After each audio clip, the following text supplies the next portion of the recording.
Hi! In front of me is REALME 9 and today I would like to show you how you can download and apply Apple Layout on this device. Start by exiting Play Store and tapping on the search bar. Then type in iOS Launcher and install this free app from this developer.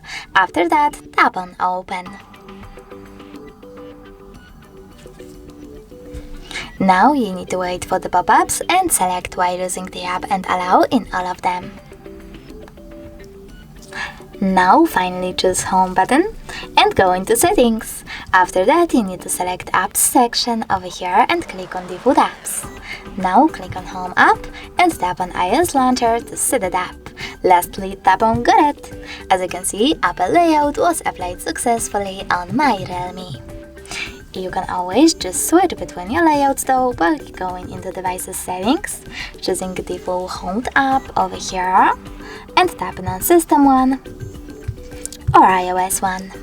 Thanks so much for watching. If you enjoyed this video, leave a like, comment and don't forget to subscribe. Bye!